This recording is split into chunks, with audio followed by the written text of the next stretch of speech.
नमस्कार. आज आपण बोलणार आहोत एका अशा डॉक्युमेंटबद्दल जे अनेकांसाठी फक्त एक ओळखपत्र नाहीये, तर त्यांच्या हक्कांचा आणि सन्मानाचा एक मोठा आधारस्तंभ आहे.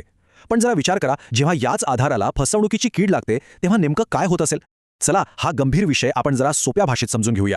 आता हा प्रश्न कदाचित साधा वाटेल, पण याचं उत्तर खूप महत्त्वाचं आहे. कारण एका ओळखपत्रामध्ये अनेकांचं आयुष्य, त्यांचं भविष्य सामावलेलं असतं आणि म्हणूनच त्याची सत्यता जपणं हे खूप गरजेचं होऊन बसतं. चला तर मग हा सगळा विषय नीट समजून घेण्यासाठी आपण 5 महत्त्वाच्या टप्प्यांमधून जाऊ. सगळ्यात आधी हे ओळखपत्र इतकं महत्त्वाचं का आहे ते बघू. मग या सिस्टीमला धोका काय आहे ते ओळखू. या फसवणुकीमुळे नक्की कोणाचं नुकसान होतंय ते पाहू. यावर सरकारने काय उपाय काढलाय ते जाणून घेऊ. आणि शेवटी जे हे गैरप्रकार करतात त्यांच्यावर काय कारवाई होते यावरही एक नजर टाकूया. तर मग सुरुवात करूया आपल्या पहिल्या मुद्द्यापासून. हक्काचं ओळखपत्र. हे UDID कार्ड नक्की आहे तरी काय आणि ते इतकं महत्त्वाचं का आहे हे आधी आपण समजून घेऊ. तर ह्या कार्डचं नाव आहे UDID, म्हणजेच वैश्विक दिव्यांग ओळखपत्र. पण खरं सांगायचं तर हे फक्त एक कार्ड नाहीये. हे दिव्यांग व्यक्तींसाठी सन्मानानं जगण्याचा आणि शासनाच्या वेगवेगळ्या योजनांपर्यंत पोहोचण्याचा एक महत्त्वाचा पूल आहे. या एका कार्डमुळे त्यांना देशभरात कुठेही त्यांचे हक्क सहजपणे मिळवता येतात. आणि बघा, या कार्डचे फायदे खरंच खूप मोठे आहेत. सरकारी नोकरीतल्या आरक्षणापासून ते वेगवेगळ्या आर्थिक सवलतींपर्यंत दिव्यांग व्यक्तींच्या सबलीकरणासाठी आवश्यक असलेले अनेक दरवाजे हे एकच कार्ड उघडतं. म्हणजे त्यांच्यासाठी हे खूप शक्तिशाली साधन आहे. पण होतं काय की जेव्हा एखाद्या गोष्टीचं महत्त्व इतकं वाढतं तेव्हा काही लोक त्याचा गैरफायदा घ्यायचा प्रयत्न करतात. आणि बरोबर इथेच या यंत्रणेसमोर एक मोठा धोका उभा राहिला आहे. आणि हेच या संपूर्ण प्रकरणाचं एक दुर्दैवी वळण आहे. जी सिस्टीम मदतीचा हात पुढे करण्यासाठी बनवली होती, त्याच सिस्टीमला काही लोक भ्रष्टाचाराचा एक साधन बनवू पाहत आहेत. पण ही फसवणूक नक्की होते कशी?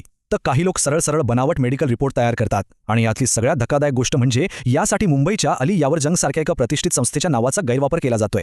म्हणजे कोणतीही खरी शारीरिक तपासणी न करताच खोटे अहवाल बनतात आणि त्या आधारावर UDID कार्ड मिळवलं जातं.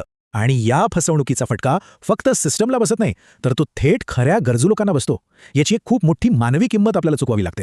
या समस्येचं गांभीर्य दिव्यांग कल्याण विभागाचे सचिव श्री तुकाराम मुंडे यांच्या शब्दांतून अगदी स्पष्ट होतं. ते म्हणतात, यामुळे खऱ्या दिव्यांग व्यक्तींवर अन्याय होतो. याचा सरळ आणि सोपा अर्थ असा आहे की जेव्हा एक बोगस व्यक्ती फायदा घेते तेव्हा एक गरजू आणि पात्र व्यक्ती तिच्या हक्कापासून वंचित राहते. तर मग या सगळ्या घोटाळ्यावर आणि अन्यायावर उपाय म्हणून आता एक निर्णायक पाऊल उचलण्यात आलं आहे.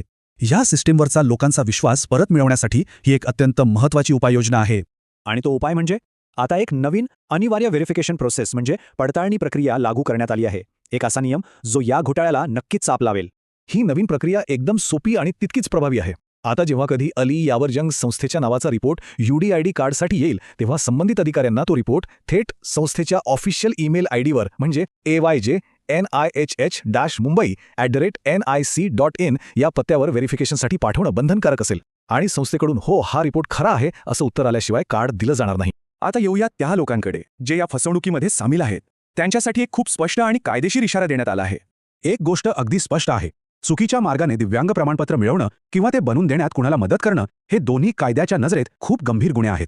या गुन्ह्यांवर दिव्यांग व्यक्ती हक्क अधिनियम 2016 या कायद्याअंतर्गत कारवाई केली जाते. हा एक अतिशय मजबूत कायदा आहे जो दिव्यांग व्यक्तींच्या हक्कांचं संरक्षण करतो आणि अशा गैरप्रकारांना आळा घालतो. सचिव तुकाराम मुंडे यांनी हे अगदी स्पष्ट केलं आहे की जे कोणी या प्रकरणात दोषी सापडतील त्यांच्यावर या कायद्यानुसार कडक कारवाई केली जाईल. यामध्ये कोणालाही कोणतीही सवलत दिली जाणार नाही. तर ही नवीन पडताळणी प्रक्रिया नक्कीच एक मोठं आणि महत्त्वाचं पाऊल आहे. पण खरा प्रश्न हा उरतो की जी यंत्रणा मुळात न्यायासाठी बनवली आहे तिचा गेलेला विश्वास परत कसा मिळवायचा आणि ज्यांना तिची सगळ्यात जास्त गरज आहे त्या खऱ्या गरजूंपर्यंत त्यांचा हक्क सहज आणि प्रामाणिकपणे कसा पोचवायचा.